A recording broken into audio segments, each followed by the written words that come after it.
Hey, everybody. Hello, and welcome to Career Expert Roundtable. I am Bill, the company's expert. And as always, I have Abby from Life Work Balance with me. Hello, Abby. How's it going? It's going well. I just got back from a week of my own life work balance, taking a week off from all the things to enjoy the mountains where I live, and I'm ready to get back to it. So hopefully everyone else is feeling refreshed and recharged from the weekend, ready to jump back into their job search.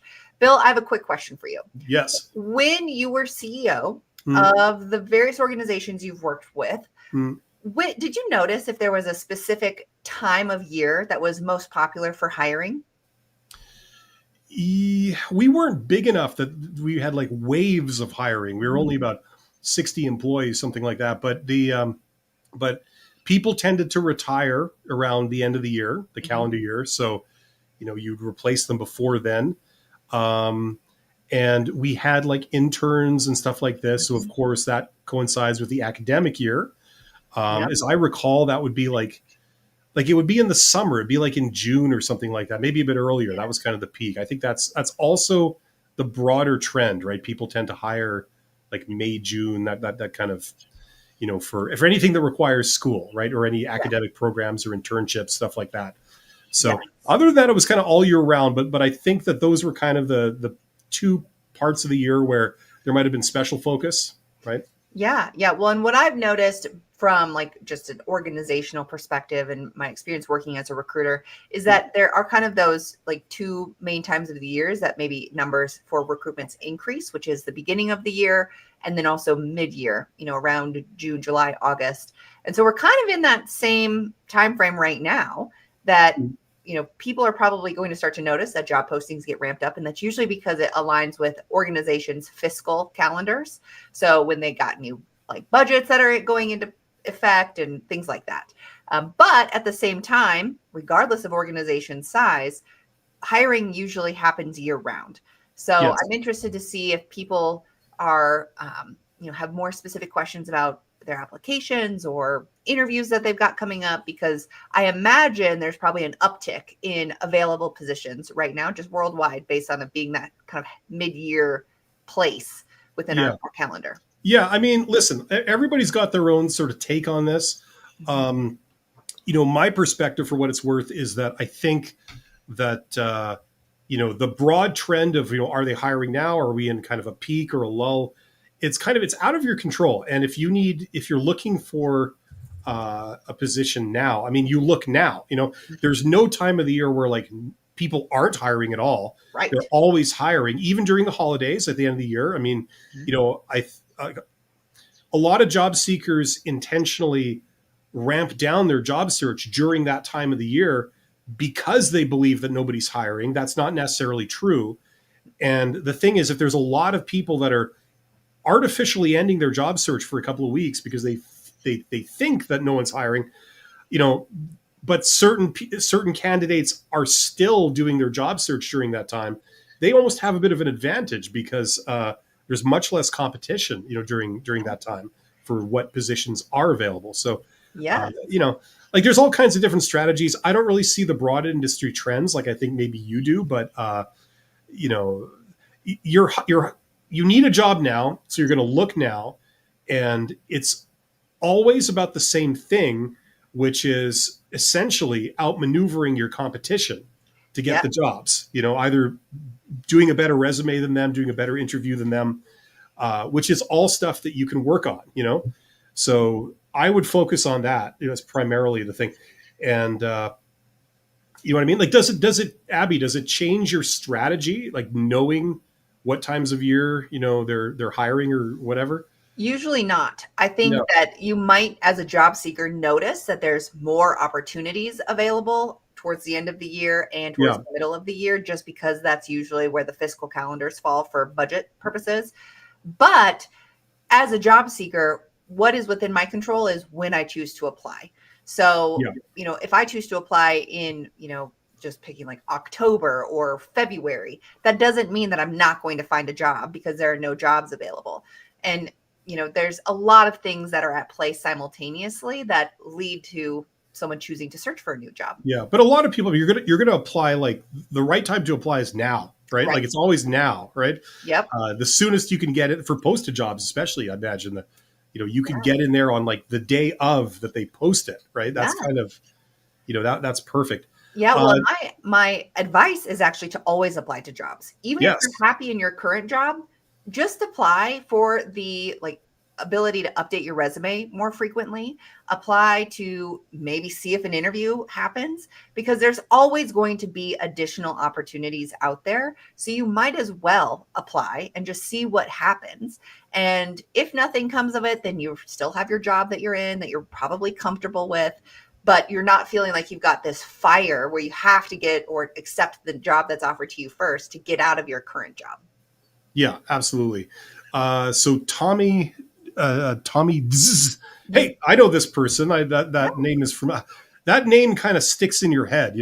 He says something's got to change for me. Still no luck landing the job I want, and that's just a job that grants the salary to just take care of bills and expenses more efficiently. Mm. Okay, so it sounds like you're in a job search right now, Tommy, and you're feeling the pressure, and you need to really figure out what works and how to go about doing it. Mhm. So, Well, I had a let's couple let's talk questions. about that. Yeah. What's the first steps for this, Abby? Is it the resume? Yeah. So I got a couple questions for Tommy, which is one, are you currently employed or are you unemployed? And then Hmm. my second question for you is, have you been getting any bites when you apply? Are you getting interviews or are you kind of waiting, like you're submitting your applications and then it's like radio silence, you hear nothing. You have to just continue applying. Um, so as I Like wait how to many applications? Like, are you sending out one or two, or are you doing yeah. like dozens, hundreds? What are we talking? Yeah. So while we wait to hear the answer to that very first question about unemployment versus employed, the second question is relatively easy to kind of work through regardless of what their answer is. So if you're getting interviews, that means your resume is doing its job. Your resume is attractive enough to the recruiter or the hiring manager that they want to talk to you. So something's happening during the interview process that is indicating that you're not the best fit for the role. And that's where it might take some additional, you know, analysis of your past interview history to understand what might be going wrong and how to start to change that. So if you're getting interviews, your resume is doing its job. If you're not getting interviews, then your resume is not doing its job. Yeah, that's what to focus on, basically, right? Yeah. That's the implication of this. Yep. Now, the other thing is, are you employed versus not employed? If you are actively employed, then that's a good thing because you are still able to probably meet those bare minimum needs of, the taking care of the bills and all of those things. Like this person's comment says that they want a salary that takes care of the bills and expenses more efficiently, Hmm. which may mean that they can still make ends meet for now. If you are unemployed, then there's probably even more of a dire need to get a job as soon as possible. So, that's a separate conversation altogether. But ultimately, it comes down to, are you getting interviews or are you not getting interviews? If you're getting the interviews, your resume is doing its job. You need to focus on something that's happening in the interview process. And that is so hard to suss out. It's one of those things where, like Bill, you and I have talked about this so many times. That's so frustrating about the interview process is that the interviewers are not objective about hiring for their position because it's not just about your skills to do the role.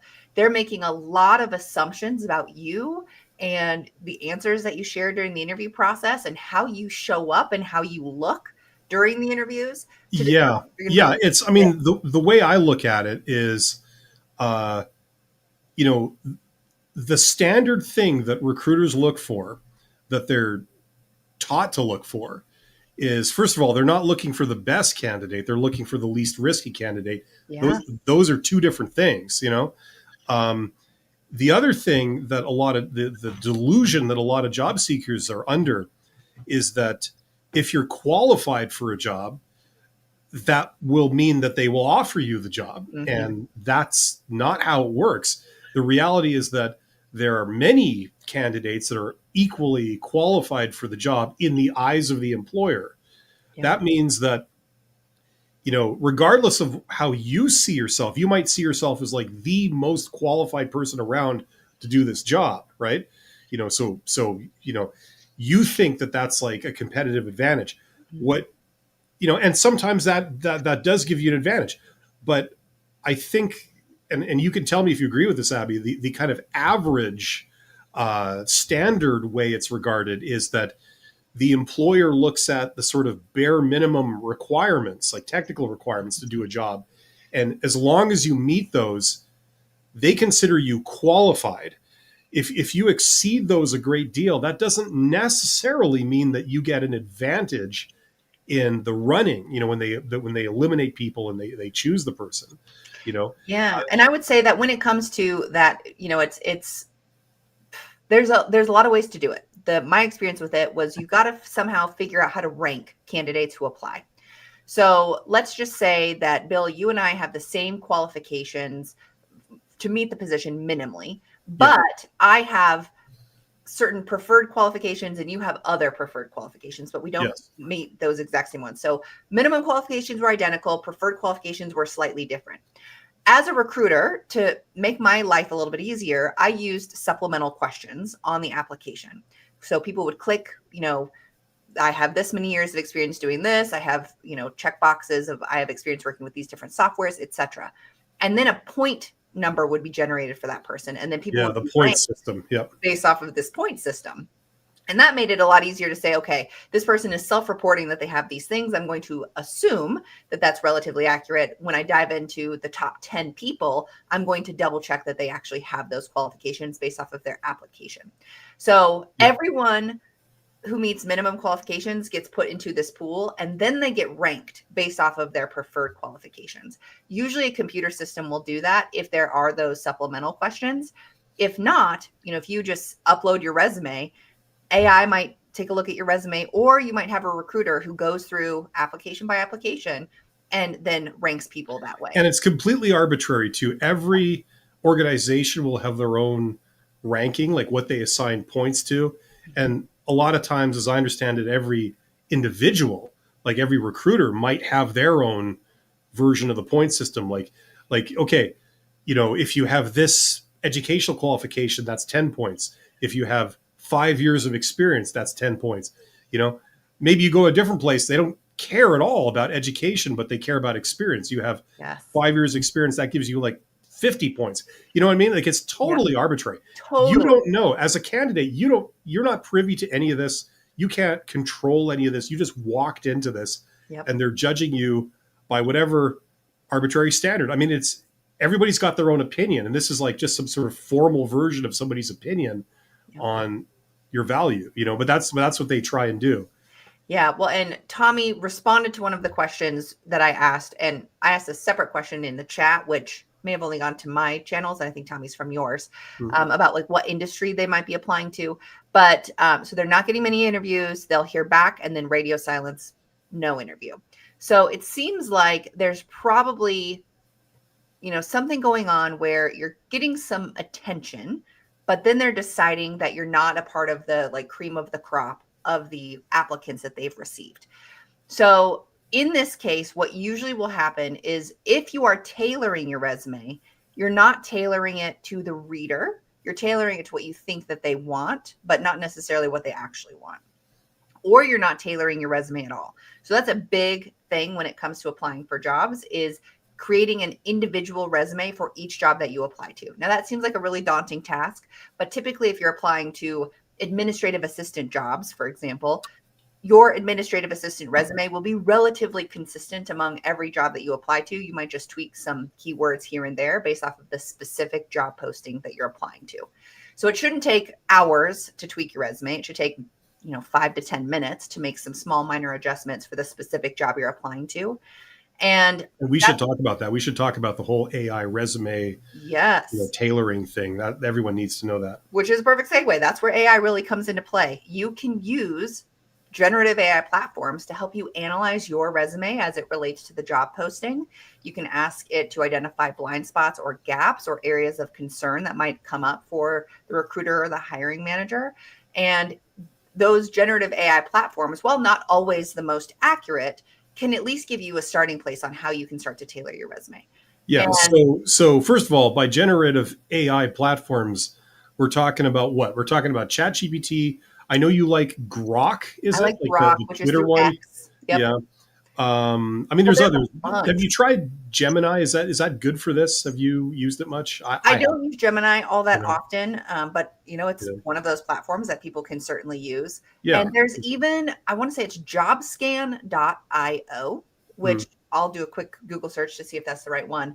But you can actually link to the URL for the job posting and then upload your resume, and it will give you a percentage of how well your resume Yeah. It's like a matches. more specific tailored tool just to deal with resumes. Yeah. Yes. Yeah. Yep. But same idea. Yep. You know, But ultimately, you do want to create a very specific resume for the job that you are applying to and not get lazy and just say, I've created one resume for an administrative assistant role, and I'm going to upload that exact same resume to the 12 administrative assistant roles that I'm going to apply to. So, your resume, if you're getting some interest, but you're not getting any interviews, it's still probably something in your application that's indicating that you are not the most qualified of the applicants who have applied. I want to answer a couple of questions, quick questions, because I want to come back to this, but this is going to take a while to talk about. So Yes. I just want to say here to Santiago Go. says, do you really think that we can get a job without any reference inside the company? Yes, you can, Absolutely. but it's you got to go through this process with recruiters. You're going in the door with 800 other candidates, and you're playing that game of you have to your resume has to fit more than anyone else's and all this kind of stuff. Yep. Um, Well, and the every alternative is job that networking. I've gotten has been without a reference inside the company. Every job except for one, which was still like I was unknown and I had someone who made a connection for me that like they brought me with them. But every other job I've had has been me having to apply online, Yeah. cold, not knowing anyone, not having any reference or connection inside the organization.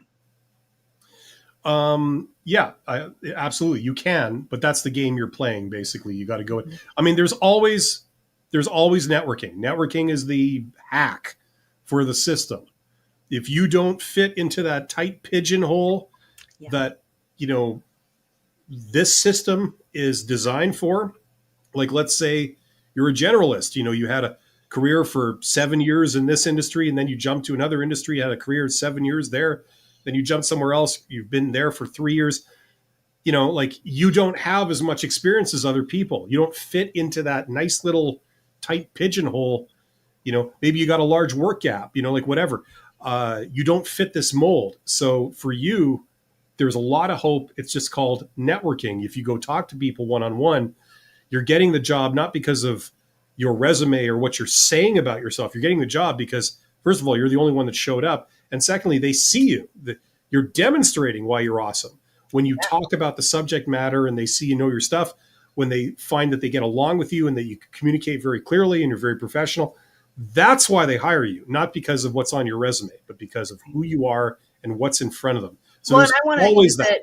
Yeah, and I want to use the like analogy of let's say that you are looking to go to a restaurant in a new city that you've never been to before, and it's all within the same like radius. They all have the same stars, but they're all different types of cuisine. So like maybe for me, it might be like a Mexican restaurant, a Thai restaurant, an Indian restaurant, an American, Japanese blowfish only yeah, restaurant. and Yep. all of those sound good to me. And then I have to make a decision on which one to go to. And so I might just have a hankering for some chips and salsa, so I might just choose the Mexican restaurant over the other restaurants Or the blowfish. or the blowfish. So Yeah. there's really You have a no hankering. like rhyme or reason other than like my gut feeling is telling me to go with one restaurant over another. So that's like what it's like for a hiring manager or recruiter to pick from this pool of applicants. But if I know someone who used to live in the area who recommends a specific restaurant, the chances of me trying that specific restaurant is higher than me just picking a random one because someone I know and trust is recommending that I go to this other restaurant. So it's Absolutely. the same thing with networking. If I have a connection who's making a connection for me about a candidate who's applied, I'll probably pay more attention and be more privy to that specific person than I would just a random person that I pull a resume off with, no prior history to ahead of time. Yeah. I mean, we could get into it. That opens up on the whole, like, if you're going to network, you network not with a reference in the company. You network with the person who's got the power to hire you on the Yes. spot. Yes. And then The if they decision like maker. you and they have a need, bam, you're in right there. Like that's Yeah. the other thing. Okay, now there was another relatively quick one. So my dream says, how do I get out of a job that I'm bored of? Well, you could go and punch out your boss, I suppose. I mean, that would probably do it. That would get you out of that job for sure. Yeah, you could show up with no pants and then punch out your boss for like, just to make sure you do it right. Well, You and know, I think this person is actually in the perfect position. So it sounds like you're in a job that you're comfortable with. It's just not maybe challenging or like thought provoking in any way. Like it just is you show up, you do the work, and you go I home. wonder what that's like. Yeah. And Which, there's a lot of people that are in the same boat as you, my dream. Just so you know, yeah. you are not alone in this. And while it is not necessarily fulfilling, this is a great spot to be in for job searching because you likely don't need to put in a ton of effort and energy into your current job, which means you can dedicate that extra effort and energy to a more intentional job search. You could slack off to an alarming degree. Yes. Yeah. Quiet quitting is actually what it's called. Like officially, that's where that is I've coming from. mentally checked out. You can show up, you can do the job. You're not going to get fired necessarily because you're doing what you've always done. And you can put your effort towards applying to jobs rather than feeling like you've got this pressure to get out because you hate your boss or you hate your coworkers or the work that you're doing is just soul draining. So start applying to jobs. Start thinking about what type of work you want to do, what types of skills you have that can lead you to maybe a new or higher level position or industry that is still similar to where you are, like adjacent to it, but not necessarily the same thing. Start networking, start applying, just see what happens. But Channel your frustration with your job into your job search campaign. yeah, Like if people at work annoy you or the work is just extremely tedious, you feel like you're wasting your life. That's really the feeling you get. It's very uninspiring. Channel that frustration and that energy you get, like that anger or whatever, into applying for other jobs to like change your fate, as it were, your destiny. That's a very constructive sort of place to put that stuff. It serves a purpose. and this is all within your control. If you are feeling bored in your current job, maybe you want to stay in your current job, but what can you do to make it less boring? Is there a specific project that you want to work on? Do you have these ideas on processes you can improve? Like, is there a way that you can maybe make your existing situation more interesting? Or if you're like, I need to get out of this because I'm like losing my mind over how mindless it is, then start applying. That's how you get out of it. And you could make a really rash decision and you could quit and then you could start applying to jobs. Not my recommendation, but if you can stay comfortable in your current position, then you have a lot more freedom of choice of finding the job that is the best fit for you for that next step. Absolutely. Let's return to Tommy. We were talking about AI and resumes. I would say like create a master resume of like all your accomplishments, maybe all your major duties in every job. It's all on this master resume. And the idea is that you're not going to be sending that out really when you apply for jobs, but you're going to be sending out a subset of it. So depending on what the requirements of the job are, you're going to use AI to turn that master resume into a custom resume that you use to apply for that specific job. Yes. So I just put in the chat, and I think it goes to my people who are watching. So not necessarily people on your channel. Your people. Yes, my people, not your people. But if you're able to somehow access the chat and you can see my chat in there, I've linked to my master resume template that I provide. And so you can download that directly from my website. I've got a Google Docs version of it. I've got a Word document version of it, and even a Canva version of it. And I'm right now going into my studio and I'm going to pull my playlist. I see both. I see life work balance. I think your link there. I see it has a YouTube thing, and I see a separate thing that has I guess it's Twitch, like the purple icon. Yep. So yep. And so I think that's people if they're watching from my channel on YouTube or from my Twitch stream.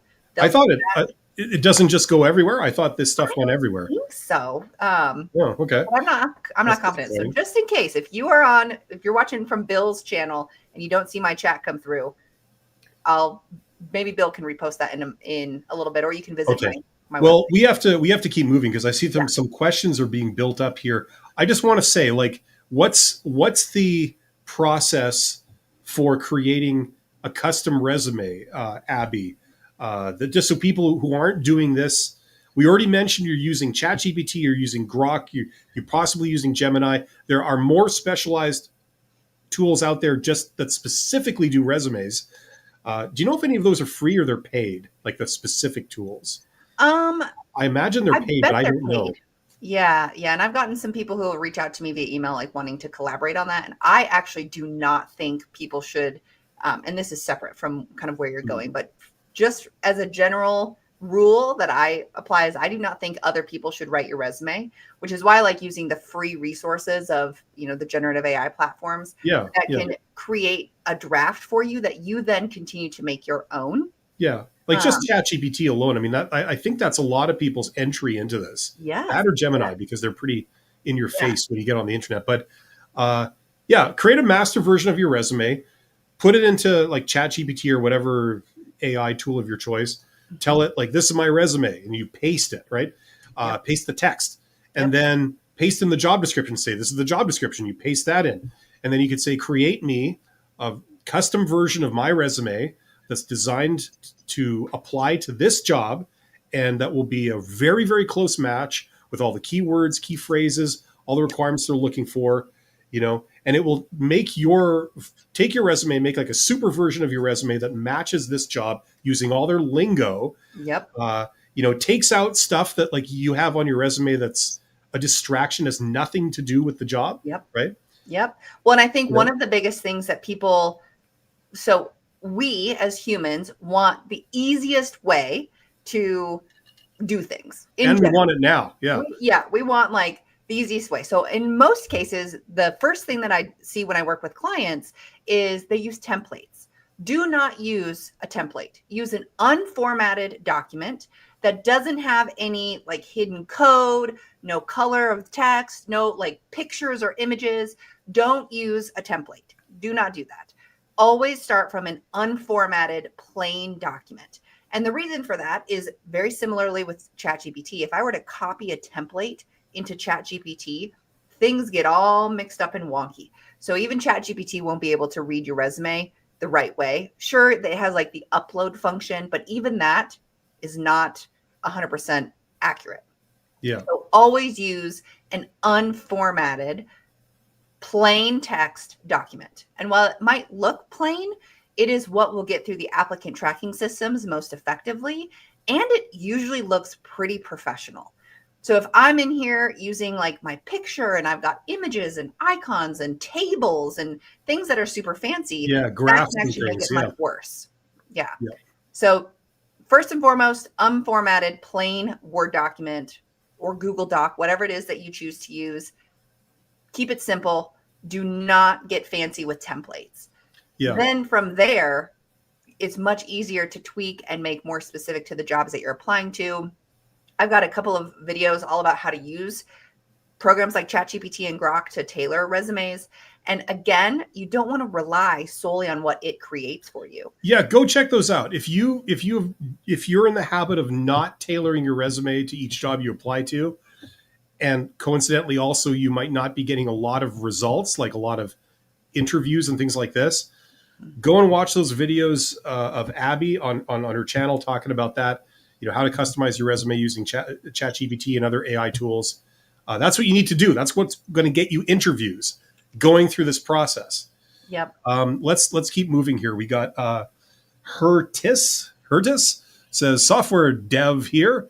I think I found a dream job on LinkedIn, but it has got a lot of applicants already. How could I max my chances of getting an interview? I suspect applying normally will not work.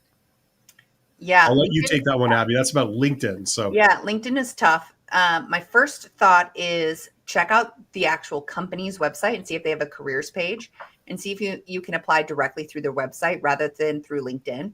Because I'm not an expert on how LinkedIn's like job boards work from a background perspective. So, someone might click apply and then the number just says that X number of people have applied. And LinkedIn doesn't know how many people have actually applied on the website directly. So the numbers might actually be less on LinkedIn than what it actually is. Or it could be more if people just click apply and then it counts that as a number of people who have actually applied. So first and foremost, check the actual organization's website first and try to apply directly on there. Then on LinkedIn, if you can tell who posted the job, then you might be able to reach out to them through LinkedIn messaging and let them know that you applied and kind of start your networking process there. If you can get a hold of their real email with the organization, that might even be a better way to kind of initiate that conversation. And again, this is tough because even if they've gotten 1,000 applicants, maybe 998 of them are unqualified, but you are qualified. So even though it was posted several days or weeks ago and they've got 1,000 applicants, that still might not give you any indication of your chances of getting the job or not. So you do want to demonstrate eagerness and enthusiasm for the position. Do your best to get to a real person rather than like just submitting your application and waiting for something to happen. Yeah, that's the thing, isn't it? I mean, the more convenient these tools are to apply, the more ineffective they are because Right. more and more people apply because it's so simple, you know? Yep. And so you're going in the front door with like, so many other people. You have to sort of beat them all on like a level playing field, Yes. to get your resume seen by a human. And you need to stand You know, out. And yeah, so how do you stand out if you're just clicking submit and then waiting for someone to contact you? yeah. I mean that's the thing. That's kind of post to jobs, but um, And I think that when you it know, comes to finding a dream job on LinkedIn, let's just say this job doesn't work out. Let's say that you think it's your dream job. Chances are there's another one similar to it in the same organization or in a organization that does similar things. Maybe not the same identical one. So that's when you say, okay, if this is the job, this is the exact type of thing that I want to do. Now, this also helps you really focus your job search. So you know what types of organizations you want to work for, you know what types of responsibilities and knowledge and things are required to be successful in the job. So you can use this specific job posting, if you haven't already copied and pasted it into a document on your computer that you can then refer back to forever. I would do that right now. But that gives you a really solid foundation to focus and hone your job search to ensure that if this specific opportunity doesn't work out, you now have the language and the framework to say, I want to match potential opportunities to this one moving forward. And that will give me an idea of if that work and if that organization are a good fit for me. yeah. There's a continuation from Tommy Z says, okay, you hit a point here. How can you tell if you're tailoring your resume to the job the best and that actually works? I used AI. Okay. Well, to answer your question, you can't because you're not getting feedback, Right. right? But And it's you aren't the learning about recruiter. what's going on the other end is the key, right? And it's going to vary, but like what you can expect is happening to your resume, how it's being evaluated, what they're looking for. The more you learn about that, the more it starts to become clear what you have to do, right? Yep. So that's kind of just how it works. That general approach is the one that gives you the highest likelihood of getting past ATS and getting seen by a human. So you're going to have to pass the ATS. So that's more technical requirements like keywords, key phrases, Yep. things like this. But then when you get it seen by a human, then there's more psychology. Like what are they going to notice first? If they only have a handful of seconds to get an impression of your resume when they see it, what should they, if you only got 5 seconds to make an impression, what do you want them to be the takeaway? And Right. how do you get them to notice that first? It has to be prominent. It has to be, maybe towards the top, maybe highlighted or, whatever, Yep. highlit. I don't know if that's a word, but you know what I mean? Like it's like a twofold test, right? One is Yeah. the ATS, one is the recruiter to get an interview. That's usually how it goes. And when it comes to applying to jobs, we can be our own worst enemies because we want to really show off and demonstrate what we believe is most important about our experience and how it relates to the job. And in reality, what matters to me doesn't matter.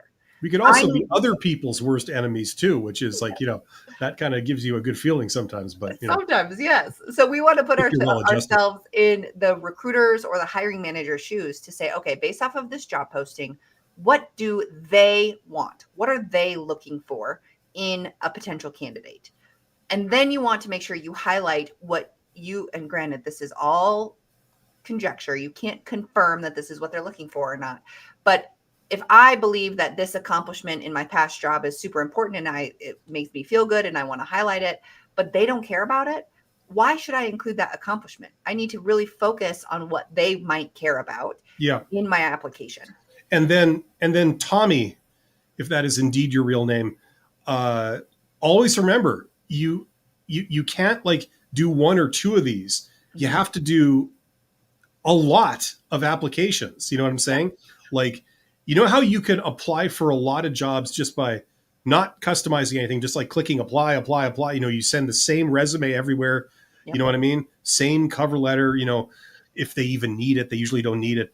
You know what I mean? Like, and you could do like literally, you could apply to hundreds of jobs in a day. Thousands. Yeah. Yeah. So that's kind of the other part of this, right? You don't know what's happening on the other end. What is happening on the other end is going to change with every job you apply to, with every organization that you go to. It's a different person. It's a different organization. They have their own ideas of how to evaluate candidates. They've got their own ideas of what they're looking for, and some of them are really out to lunch. You know what I'm saying? Mm-hmm. You have no control over that. You have no information on that, right? So all you can do is take your best guess, match what they said they're looking for as closely as possible, present it in the most sort of universal way that, nobody would have an issue with. There's no red flags, and then you apply to a lot, right? Yes. So that's the key about AI, because, you could customize resumes before AI came along. It would take you like an hour or something to do each one. Yes. Or more, right? Yep. The idea now is that you can apply for hundreds of jobs in a day, each one tailored to the job, right? That's what you couldn't do in the past. Yeah, in the past, you'd have to go through each job posting, and like my recommendation was using highlighting. You do green of the things that you have and the yellow of the things that you could do but don't necessarily have, and red of the things that you don't have. And then you really highlight the green things, and then you might bolster the yellow things. And like that alone, just reading and doing the highlighting takes 30 minutes minimum. But now we have ChatGPT, and Tommy asked what other platforms to use out there. My preferred right now is Grok, Grok, through X, or the old Twitter. And they're just about to release Grok 4, which is, one of the, it's a new update and all that stuff. It's completely redesigned with how they process things. And I feel like regardless of what platform you use, in fact, you might want to use both to just compare what the outputs are. Regardless of which one you use, you're going to still need to do some tweaks, but you can use it as a career coach or as a resume writer to give you ideas on what is most important from the job from more of a objective place. I'm going to be reading through a job posting and making some assumptions about what I believe is most important, but a computer AI system might pull out things that I never thought would be important for the recruiter or the hiring manager that I would have never focused on, but can help me. Absolutely. LB says, I'm a UX designer with 13 years experience plus masters. I usually work in big tech companies, but I want to transition my career to management consulting and with service design. Am I ready to go for it now or later? It's tough to say. It really depends on what type of consulting we're talking about here. If you're talking about being a small cog in a big machine at a huge consulting company, then that's one thing. It's mainly about your technical skills and, how well you work with people and stuff. But if you're trying to go out on your own, as in the other extreme, where you're like, self-employed as a consultant, then all of a sudden the marketing is going to be like the main thing, because with consulting, it's like they can buy anyone's advice. Everybody's got an opinion. Everyone can do certain types of work. Mm-hmm. Why should they pick you? That's the big question. They don't know you. So why would they listen to you? You know what I'm saying? Yep. Do you know people in that industry? Do people know of you in that industry? it's going to depend on things like that. If you're on like the sort of independent end of consulting, Yeah. and if it's on the corporate side of it, it's more like just getting any other job, really. That's what I would say. Yeah, and I would say like a business coach is probably the person for you to talk to. I think, I don't know what type of, it seems like you don't necessarily do one-on-one stuff, Bill, but Bill might be a good person to chat with. Not with individuals. I work with Yeah. companies, but not with like individuals. Yeah. And so, I mean, if you go for it now, you could always start small and kind of have it be your like side hustle while you're still doing your current stuff and start to build, your background and like loyal following, and start with social media and like all of the marketing stuff there, while still having a reliable job, which is how I kind of started my coaching and consulting. I was working full time, and then on nights and weekends would do my career coaching and kind of build my business that way. And so you could do both simultaneously and see how it goes from there. You know, It's possible. I mean, sometimes that is awkward because if you're trying to consult in the area that you're working in a day job in, right. there's a conflict of interest. The company doesn't like that. They have policies against it. And maybe the people that you're trying to serve aren't available. So like for me as doing career coaching on the side, many people were working and had nights and weekends free, which aligned great with my coaching and consulting. Yeah, but wouldn't it's going to be a well. custom thing. Yeah. Yeah, it wouldn't have worked well if I was trying to do it during the day while I was also working. So there's probably a lot of options out there for you. I would say I'm not the person to give you the advice on if you should go for it right now or not. And Bill doesn't do the individual stuff, but I bet there's probably a business coach that you could talk to who could give you some insights and help you come up with a plan to test the waters a bit. Absolutely. Helicopter, hello to helicopter. Mm-hmm. Okay, Tommy has a bunch of comments here. When you say tailor your resume to your job and to the reader, and I use ChatGPT and I tweak it, how can I be sure it will make it through their filtering system or at least a fighting chance? Well, you don't know for sure, but Yeah. the thing is, like, okay, it's a matter of guessing what they're looking for. Now, some things they've disclosed. They've said, like in the requirements, we're looking for someone who's got this, someone who's got this, right? Now, are all of those like absolute requirements, like it's a showstopper if you don't have it? Usually not, right, Abby? Like usually Right. maybe there's a couple of things that like are The minimum requirements you yeah. must have, and those must be demonstrated in your application somewhere. Yeah. The preferred qualifications, in many cases, there are even some preferred qualifications that they can't list. Like we would prefer someone who can just work well with our team. They're not necessarily going to say that. So usually the job postings are a lot more technical based. But if you do a little bit of research on their organization, you look at their social media pages, you Google who the manager is and who the people on the team might be, and try to identify maybe some of those more like soft skills, those more interpersonal skills, try to identify the culture of the organization. Those are things that are hard to put into words on a job posting that you could then start to build in your resume or your cover letter to give yourself that fighting chance. Now, that's not necessarily what will make it through the filtering system, but that will be something that will help you make it through the person.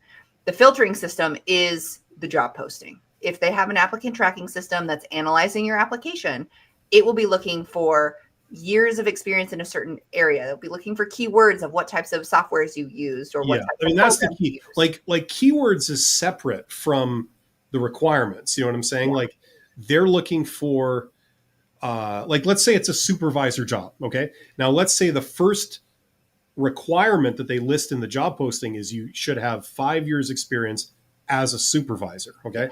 So I think the way it's going to work is that, probably in all likelihood, they're looking for the word supervisor on your resume. Now, if you get one candidate that mentions it once, that is scored a 1 or something. Mm-hmm. And if you have another candidate that's mentioned it 10 times, maybe they have a whole series of supervisor jobs leading up to this, and they talk all about what they've done as a supervisor on their resume, that will score 10, right? Like, right. So it's independent. They both meet the requirement, but one person scores higher because they're using that word a lot more. So they're looking for words, they're looking for phrases, right? They could be looking for things that they don't actually mention in the job posting. There's like hidden requirements. Yes. We want this person to be a very, very good collaborator and have a background of like really working with many types of people in many different situations. Yeah. Maybe We have a boss that is really difficult to work with, so you're going to need to be good at communicating with them. They're not going to put that in the job posting, but they're thinking that in their mind when they're reviewing applications, when they're interviewing, and they're measuring people's performance and the documents that they submit against that unsaid thing. Absolutely. And, it could go even deeper because, for example, let's say, coming back to the supervisor example, they're hiring a supervisor for a highly unionized environment. And maybe the supervisor has to interface between the workers who are all like heavily unionized and the management, which, maybe there's a lot of hostility between those two, right? Mm-hmm. So the supervisors they want to hire have experience working with unions in a unionized environment. Maybe they're not going to disclose that in the job posting because they want to independently see who actually has experience with unions or a unionized environment and who doesn't, right? So if they had said, we're looking for someone who has worked in a union, then that like most applicants are going to say, oh yeah, I know all about unions or something, you're going to mention it, right? But if you don't say you're looking for that thing, that's maybe a bit better of a more accurate test to see who's got that and who doesn't. Yeah. So they intentionally do things like this. So it's about the keywords, the key phrases, and things like that. You might know a bit more than I do, Abby, about like exactly how they do the AI on the filter system. Well, and even just from like even further down, like in the development process before they get to the AI stuff, is in most cases organizations will have a standard job description for every single type of job. So for example, let's say that we have a software engineer position and an administrative assistant position.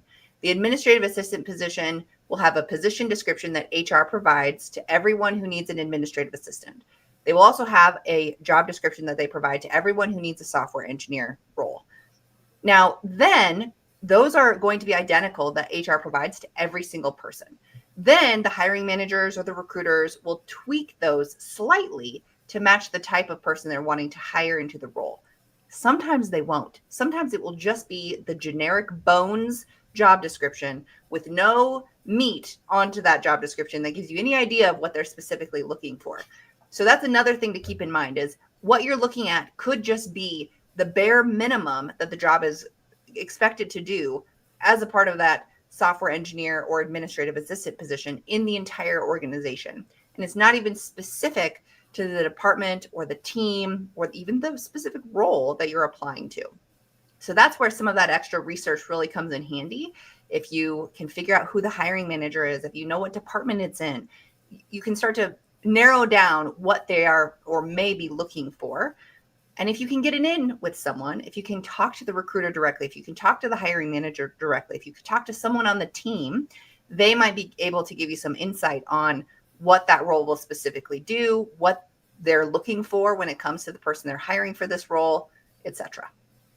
Now, Tommy says here they could be looking for words that may not even be on the job description. Absolutely. We were kind of talking about that. And, the other thing is, like Abby mentioned, soft skills earlier. And you're absolutely right. Those would be prime contenders for things that they are, that they're looking for these things. Mm-hmm. They don't explicitly say it, and they don't explicitly sort of quantize it and write it down on their sheet and check it off as like a, in an interview, but that they care about that stuff. Yeah, because being a good communicator, you can't really quantify it. And I might believe I'm a great communicator, but my previous supervisor is like, absolutely not, terrible communicator.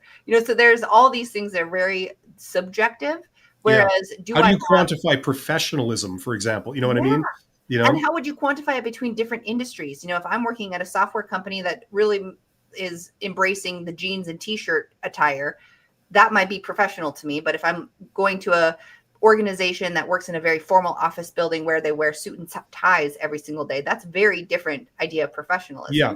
And where I'm going with this is that Abby mentioned earlier, I think you touched on today, but I've heard you talk about this in the past, where it's like a variant of what I was talking about, where you plug in your resume to ChatGPT and you say like, okay, make a custom version of my resume that's tailored to this job. Mhm. Uh, you go a step further. You say, like, okay, now that your resume is in ChatGPT and now that the job description's in ChatGPT, you're saying, like, ask a question, say, like, what are the 10 top skills that are required to do this? What are the 10 most desirable traits that people would look for in someone in this role? Things like this. Yep. And those could be ideas that you would want to add into your resume.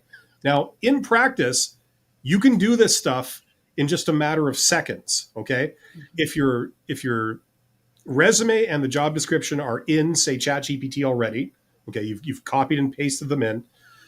What I do for a lot of stuff, I mean, a lot of people do this, but if you don't do this, this might be a tip, is like, I got a microphone, okay, and you use the voice input for a lot of these Mhm. AI tools. So far you've been copying, pasting stuff, which is all your mouse and keyboard or whatever. Yep. But when it comes to tweaking it, you say, okay, I need you to add two things. I want you to also mention the fact that I've done this. I want you to also mention that requirement that is in my resume where it talks about my experience in this area. I also want you to mention that I'm a great people person and give a couple of examples from my accomplishments where I've shown initiative. Yeah. Okay. Put that in, right? And then bam, it just does another version of your resume with that in, right? So this is not very labor intensive. That's the point I'm trying to convey to Yeah. people. Well, and you can even go into the company's website and say, copy their mission statement, their vision statement, their values, and paste that into ChatGPT and say, how can you incorporate these things that are important to the organization to also be demonstrated in my resume? Yeah, as a sample of their, flavor of the month management Mhm. jargon, to But make it who seem knows? like you Maybe the belong person there. that you're interviewing with is like, I created those, and I'm going to be looking for someone who says that they have this specific value without actually stating that we want someone with this specific value. So there's so many ways that you can get around it. If you go onto someone's LinkedIn profile, look at the things that they've done and what's important to them. We like people who are like us. So if you can identify who the hiring manager is or who your supervisor could be, look at their LinkedIn profile, see what is important to them and they're highlighting on their profile. Then you might be able to even incorporate some of those things to kind of like get their bias positively towards you because you are similar to them. Yeah, like there's no end to the amount of tweaking you can do. Would you do, like, the thing that Abby just said? Would you do that for every job if you're applying for hundreds of jobs every day? Maybe not, but if it's a killer job, you're really wanting to get this one, you know, that that makes a hell of a lot of sense. You go to the find out the recruiter, your point of contact who's going to be interviewing. You want to get an interview with them. Go look at their LinkedIn profile, copy their LinkedIn profile, all the text from it, paste it into ChatGPT, say, this is the person that's going to be evaluating me. Now, is there something, can you do any tweaks that will sort of take what we have so far, but also as an added bonus, just tailor it to resemble that person so that they see that we're a little bit like them, highlight those similarities that would make the resume more appealing to that person, something like that. There's no end to this kind of stuff, and everyone is going to invent your custom kind of algorithm, when you do this, right? Well, and this is another reason why I think paying someone to write your resume is such a bad idea, because if you spend hundreds or thousands of dollars on Which a I've done. written resume by someone else, then you feel guilty changing it because you've put Yep. money into this version. So don't pay anyone Ding, to ding, do your ding. resume. Don't pay anyone to do your resume because then it locks you in. Create it yourself, give yourself the freedom of flexibility and adaptability, and don't don't go in the direction your ego wants to go. Go in the direction that you think that the reader's ego wants to go. You have to really play to the reader and what they're looking for rather than what feels good to you about what you've done, because it might not matter to them. Absolutely. Not That not makes not total to go sense. off on another sort of soapbox like tangent kind of thing, but it's like, yeah, that's something I've seen a lot of job seekers make that mistake where, you feel that your resume is this thing that it's meant to represent you, and, it's meant to summarize you accurately, give the reader a well-rounded perspective of who you are, so they know who they're getting.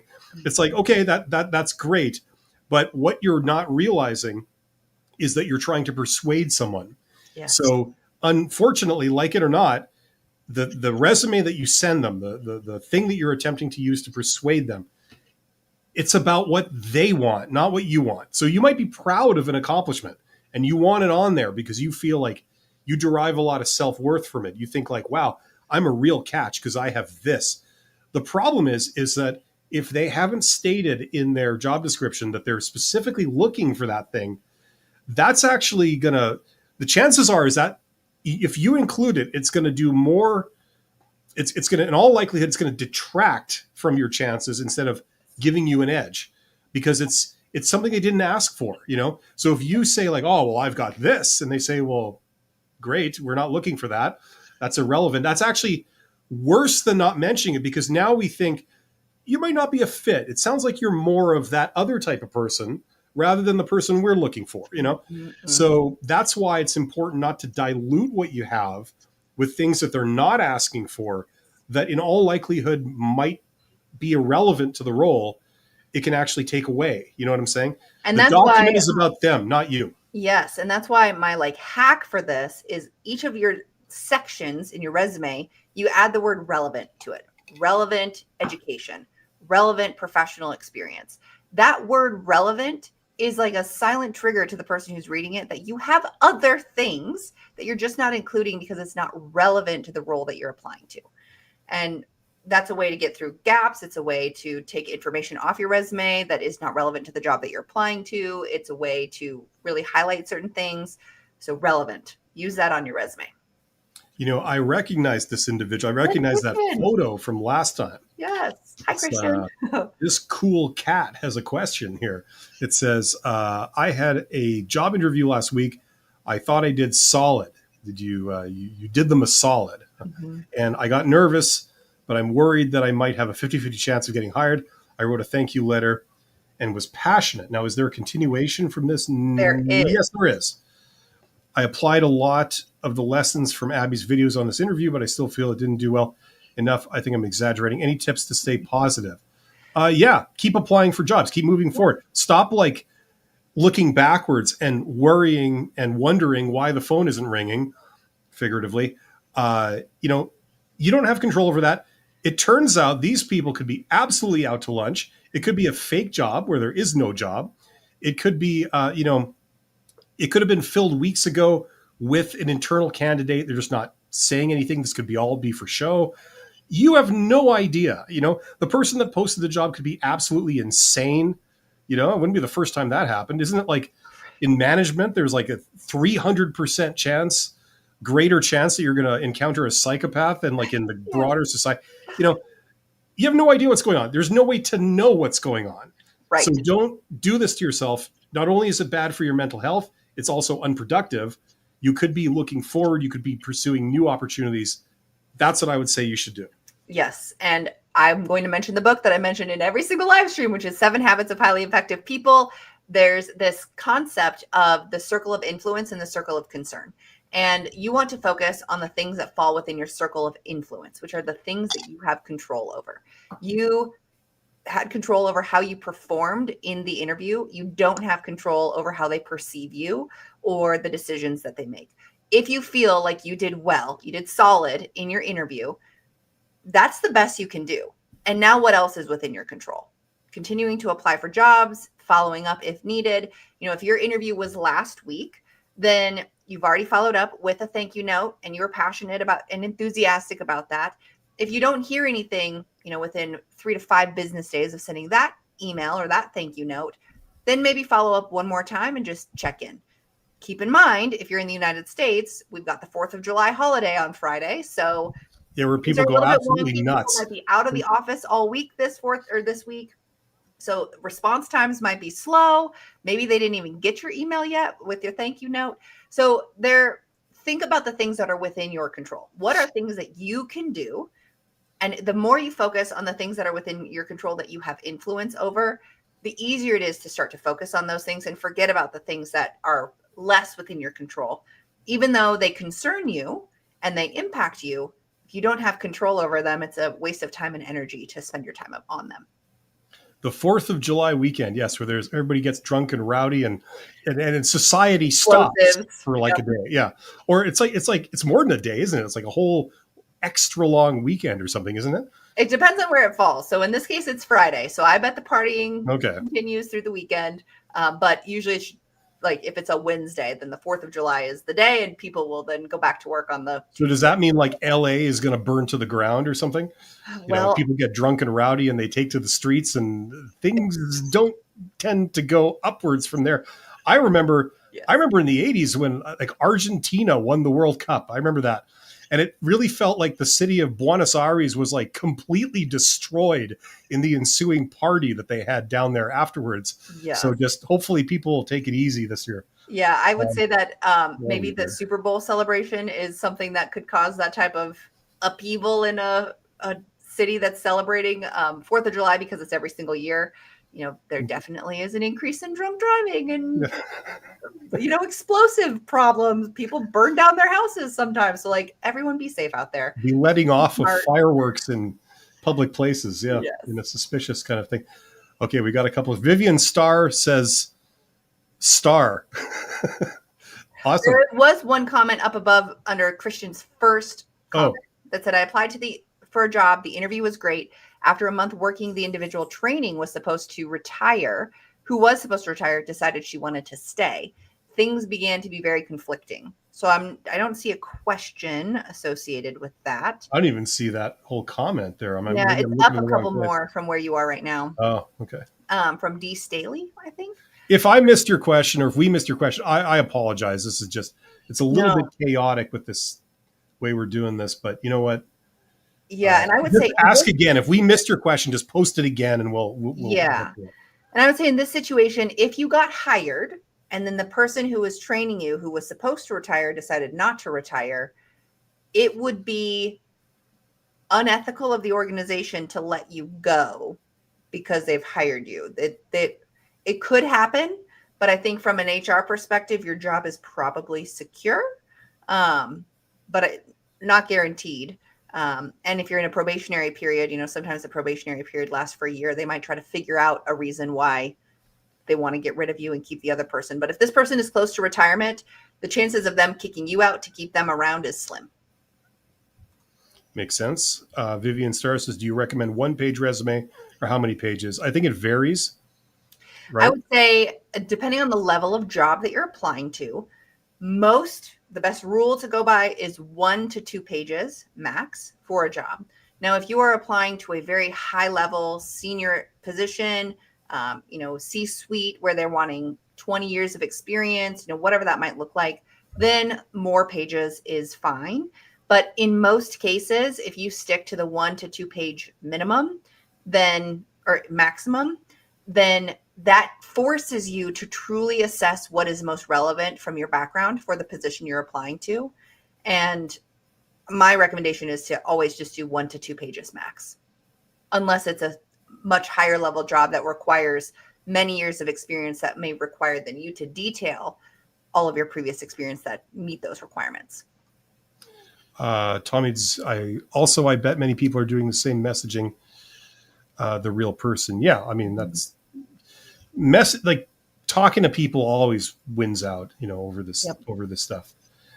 The way they do it like this is because it's an alternative to talking to people. Because talking to all of these, if you had to talk to all these people individually, it would be impossible. It'd be Yes. prohibitive. You couldn't do it. This is kind of a streamlined way of like making a decision by having everyone submit stuff and then having computers sort of filter it and this kind of thing. Yeah, well, and if you're on LinkedIn, for example, and everyone is then identifying who the recruiter is, and everyone is then sending a message to the recruiter saying, I'm very interested in this, but you figure out their real email with the organization or their phone number and you call them and leave them a voicemail, that will stand out more than the 500 anonymous emails or messages they've got through LinkedIn.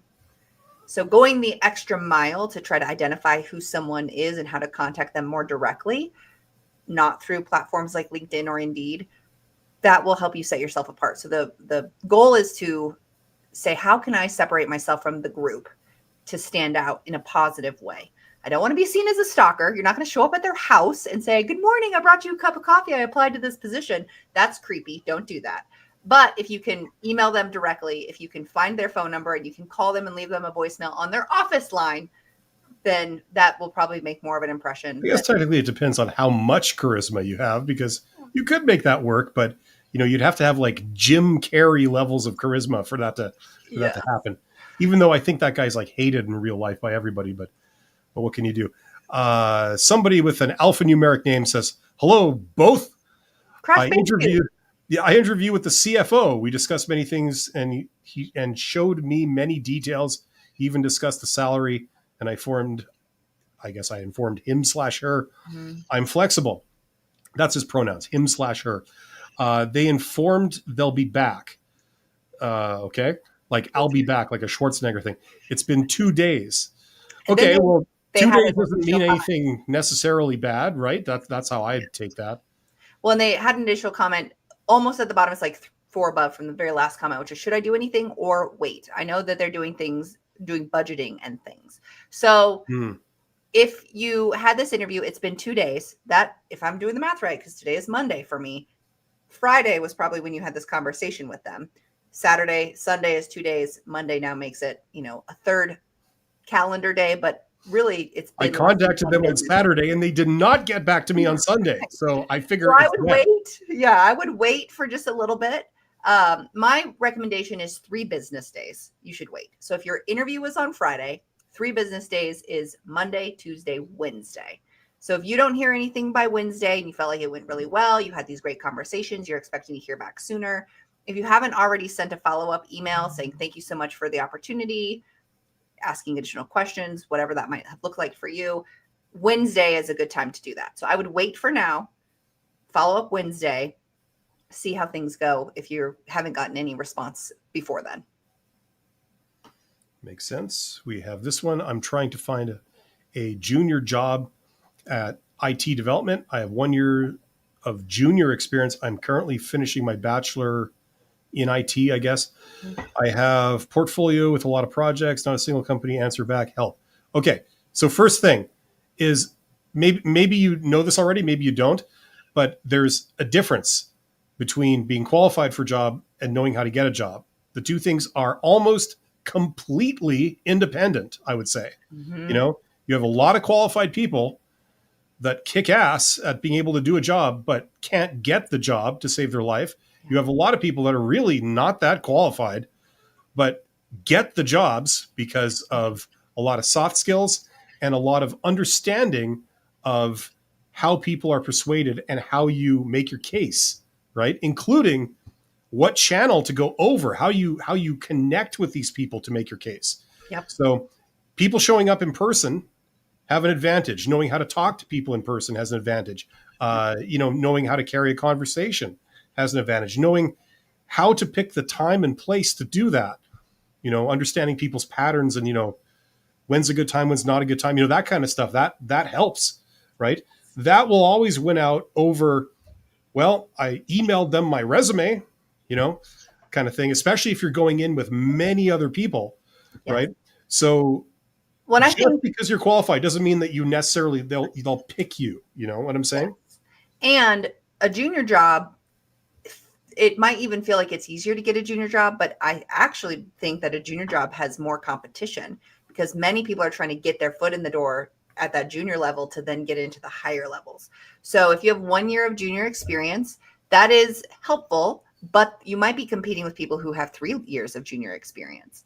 The other thing that you've said in this comment is that you're currently finishing up your bachelor's of IT.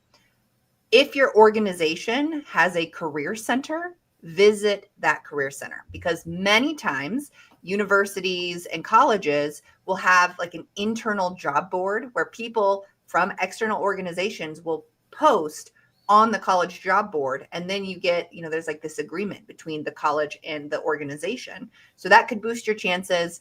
And if you're getting your bachelor's right now, you probably have access to the career counselors who are at that organization, at the university, who can help you with your resume, can help you do practice interviews, all of those things for free because you are a student there. So I'd recommend looking into that. If you are applying and you're getting 0 responses back, your resume is not doing its job. So you need to take a look at your resume. And so working with someone who is a professional who can, have that eye for what is maybe missing can be helpful. You can use the generative AI platforms, which we've already discussed extensively in this stream.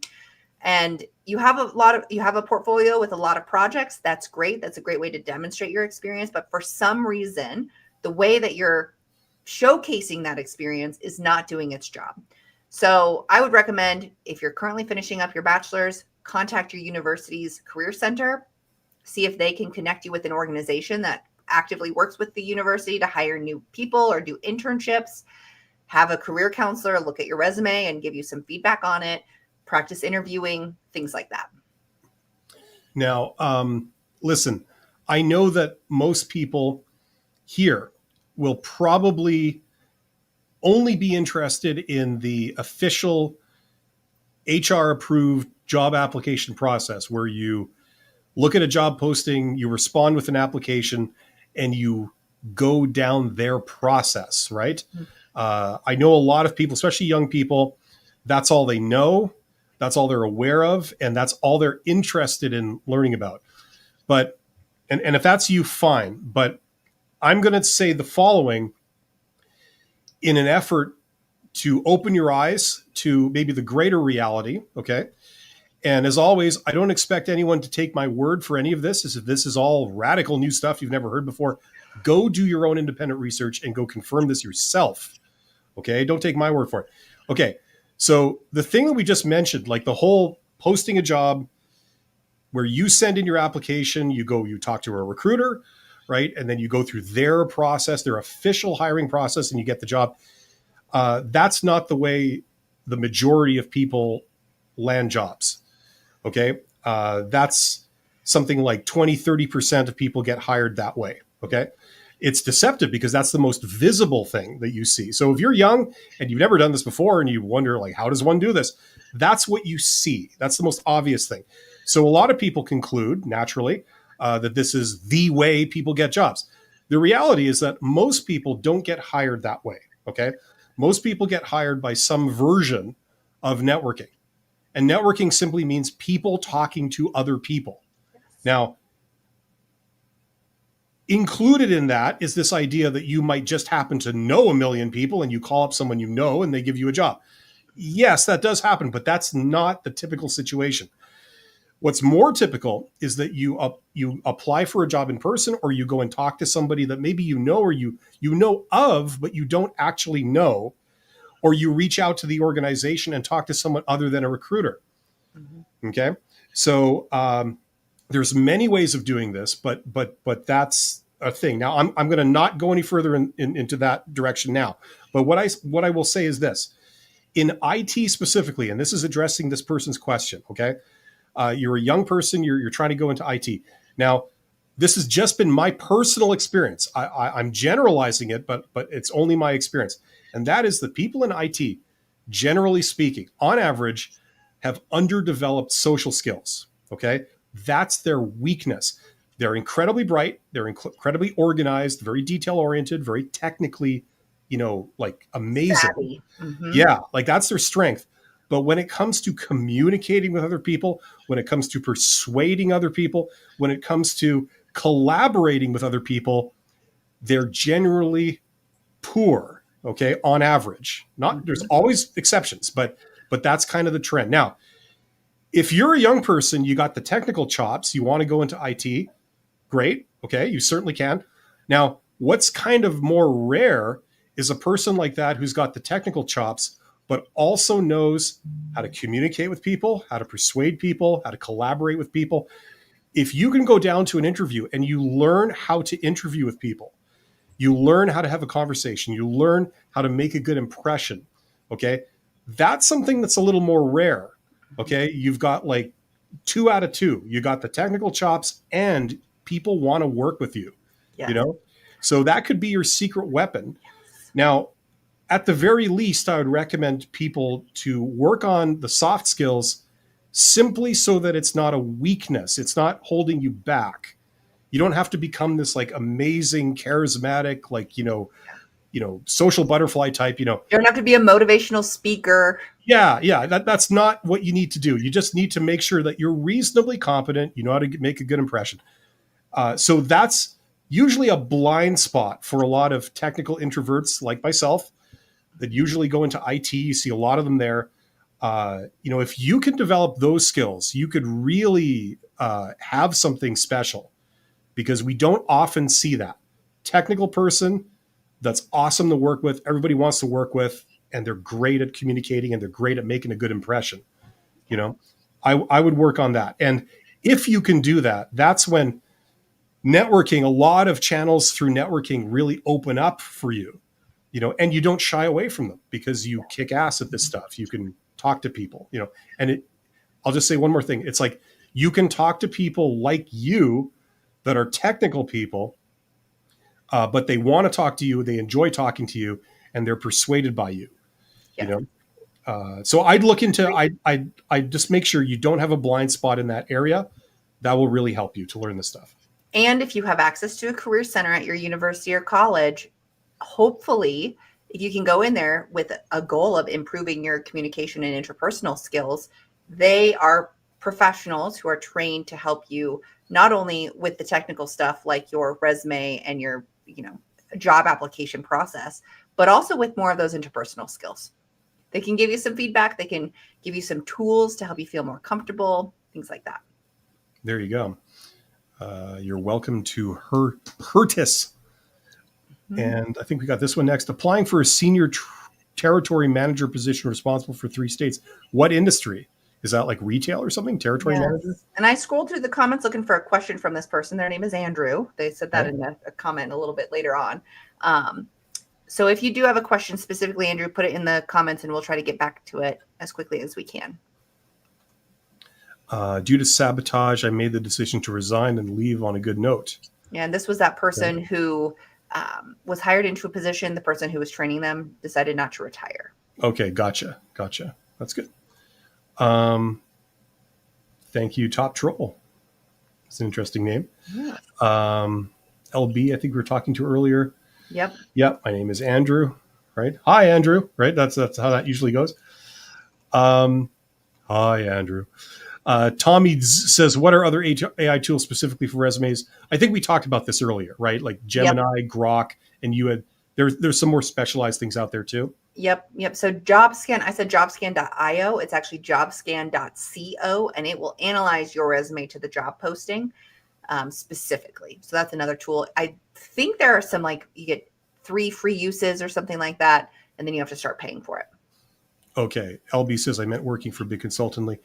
Okay, not freelancing. Okay, so it's more like regular jobs. Like it's. And this person, they have a master's degree. They have 13 years of experience. Like, why not?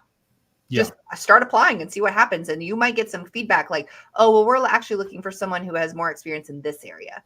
If you are in a position where you have a stable job that's consistent, that you're comfortable in, applying now is the best time because you have nothing to lose. Especially if you're at that level.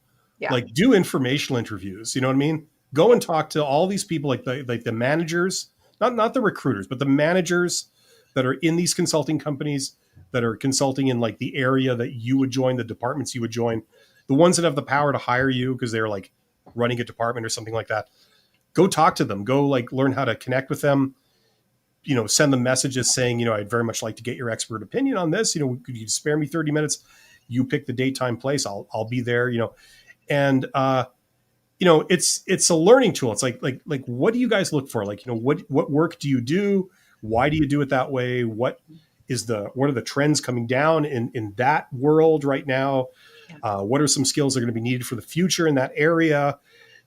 Knowing all of that would be damn useful if you're trying to break into it, right? Yeah. So do a whole bunch of informational interviews. Like, you can, if you know how to do this, you could set up like between 5 and 10 informational interviews with these people, in the next couple of weeks. Go take all those interviews, go learn all that stuff right from the horse's mouth, not from the horse's ass, right? Learn right from the source. And then when you apply for jobs, you have an idea of kind of like what they might be looking for and like the stuff that they haven't explicitly stated. Yeah. And that networking is so important, especially if you want to get into a big company like McKinsey or Deloitte, because they're hard to break into. So don't just apply to those big organizations. If you can work for a smaller organization in consulting to start to build that like experience doing that type of work while continuing to apply and networking with the people at McKinsey and Deloitte, then great. But if you just focus on the like most, like the ones that are in your face the most, chances of getting in the first or even 5 times that you try applying might not work out. But eventually you'll probably find someone who works there who you can connect with, who can give you an internal referral or connect you directly with the hiring manager. So networking is definitely the way to break into those really big Absolutely. popular And the firms. thing is, if you're talking to if you're networking, if you're doing informational interviews with the hiring manager, I mean, you know, it's just like job search. You know, you're going to encounter people that you just don't click with. You know, they click with you enough to want to meet with you. To, you know, they're intrigued by meeting you. It sounds like really good, so they want to meet with you. But you know, it ends up not being like this amazing match made in heaven kind of thing. But then you keep doing this, you will connect with people that like you meet them, you guys click, you know, you have the same kind of opinions, you know, you relate to each other, you know. So if ever they're hiring in their department, I mean, guess who would be the front runner for that? It would be you. You know what I mean? And they already know you. So you're not just some faceless resume of some stranger on a desk. You're someone they've met. They've got a sample of how professional you are, how likable you are, how easy you are to talk to work with. Yep. They can tell you know your stuff because you know the questions you're asking and you know things like this. You know what I mean? So it leads directly to job opportunities also. A lot of stuff where they haven't posted the job yet, but it exists in their mind. Maybe they were going to fill it internally, whatever, but then you land in their lap. You know, there's a lot of opportunities there. So either way, that would be my recommendation. You get the information out of it. You also get opportunities directly out of it. Yep. Looks like our next question is from Guy Incognito. Okay. Which is they graduated in IT in 2020 and have been applying and networking ever since. I'm now 41 and the job is not going to happen. I don't know what to do now. Is a job in any area possible? Yes, I'd say a job in any area is possible. I would say that a job in IT is also possible. If you're worried about ageism, I hate to sound like a broken record, but like networking, that's the great leveler. You know what I mean? If you Yeah. don't fit into the exact mold, you know, you can equalize everything by networking if you know how to do it right. Yep. Informational interviews, direct outreach, learn about these things. Go and like learn online. Yeah. And we talked earlier with Tommy about this as well. So I'm not sure if this is a similar situation, but if you're applying to jobs and you're getting interviews, something's happening in the interview process. But if you're applying to jobs and you're not getting interviews, then it's like you likely your resume and your application package. Absolutely. Yeah. So you got to kind of identify where the problem might lie. And then if you are getting interviews and you're not then moving forward in the process, are you following up and demonstrating, you know, that growth mindset? You know, sometimes they'll just give you the like cookie cutter answer if there are better qualified candidates, but sometimes they'll give you some really good insight. Like, well, we're looking for someone who has this specific experience with this specific platform. You didn't have that, so we decided to go with someone else. But it certainly can feel defeating to, you know, get a degree in a field and then, you know, it's 2025, so work 5 years to try to find a job in the field and not be successful at that. But if you're making the decision to switch away from IT, you still probably have lots of skills, knowledge, and abilities that are applicable to other industries that you will be able to successfully apply to those industries. Relax, reflect, mood song says, is it okay? Try to apply for a position at the same company if you already interviewed with them for a different position. You can. I mean, personally, I would, like all things being equal, I would look elsewhere. There's nothing that says you can't. It's just that these people have already rejected you once. And I would So, say it really depends on the you know, size of the organization. So, for yeah, example, if you're applying to an organization that has 20 to 60 people in it, they probably all talk and, you know, they'll be able to track within their internal system if you've applied to a position well, before. more importantly, they could have like one person that, like, you know, they handle all the hiring, like at Yep. least some recruiter or something. If it's like a organization of 100,000 employees, I mean, you know, if you're applying for a different department or something, it's like two different organizations, really. Yep. You know, Yep. So I would say it depends on the size of the organization. And if you requested feedback from the person that you were interviewing with for and it didn't work out, and they were like, yeah, we thought you were a great candidate. You just weren't the best qualified for the specific position for these specific reasons. why not? If it is relatively easy for you to apply for the position, do it. Don't use your exact same application materials, but if you got through and interviewed for the position, it might just not have been the right time then. But I don't see any harm in continuing to apply with the same organization. You can do good, very good on an interview. I think you mean well, right? You like it when people correct your grammar? Like usually it's infuriating, right? Yeah. Just don't snap, okay? You can do good, very good on an interview. Show up 10 minutes early, shirt and tie, good answers, and not get the job because of bias. Well, you can not get the job for a lot of things. Mhm. Bias is one reason, but just because you didn't get it doesn't necessarily mean there's bias, okay? So I just want to say that, right? The reality of most jobs is that they've got lots of applicants, including lots of interviews. Mhm. What's the average, Abby? Is it like traditionally, I think it used to be kind of 6 interviews, but now that we're doing them virtually, how many are we doing on average for a job? And you mean number of candidates that are being Number of interviewed? candidates that you interview for a It job. really depends on the position. So Yeah. I would say for the ones that I would recruit for, we would have like our short list of probably 5 to 10 people. Yeah, somewhere in there. Yeah. Because then we do a phone screen. And of those first 10 people, then we narrow it down to an even smaller list for an actual interview. Yeah. So I would say, if it's one recruiter for one job, 10 max. Yeah. And then usually you have like some version of like a final 3, right? Mhm. Depending on the job. Okay. So, I mean, the point is you've got one job, one position, you've got a lot of people applying. Most people are going to go away with a no. It's not necessarily because of bias, just the reality, right? Yep. And just because you do all those things, it doesn't necessarily mean they automatically would or should hire you. Right. It depends on the situation, right? Certainly what you're doing. Yeah, what you're doing is good stuff. If like as you described it here, you're on the right track. But there's a big element of random chance. You can do everything right, and then they'll hire someone else because they mentioned that they had this little thing, and unbeknownst to you, we were looking for that. So they get it, even though they didn't have as good of a presentation or as much experience, whatever. It's a crapshoot. The way you succeed at this game is quantity and quality. You know what I'm saying? Mm-hmm. You've got to go to a lot. You got to throw a lot of things at the wall in the hope that one thing will eventually work out. You know what I'm saying? Yeah, and I am a dang good employee, but I don't get every job I apply to. It is this random chance thing. So not only do I have to do the random chance of getting through the applicant tracking system to get seen by a human, then I have to the random chance aspect of applying and making a good impression on that day at that time. And that it's also a good day and a good time for that person. Like there are so many other factors at play. Bias does play a part, but it's not the whole story for sure. And, I describe myself as a former CEO because I'm never going to be a CEO again. That's by design. But it's also, even if I wanted to, I couldn't do it because I'm on YouTube. Mm-hmm. You just don't do that. Yeah. Because you say things you're not supposed to say. One of the things I'm going to say here to you, James, is that sometimes they're looking for people they can exploit in some way. Mm-hmm. You know what I mean? They're looking for young people that are ignorant and innocent. And will say yes to anything. They'll say yes to anything. They'll think that the compensation is really good and appropriate when it isn't. And they're looking for people that don't realize that they're being exploited. You know what I mean?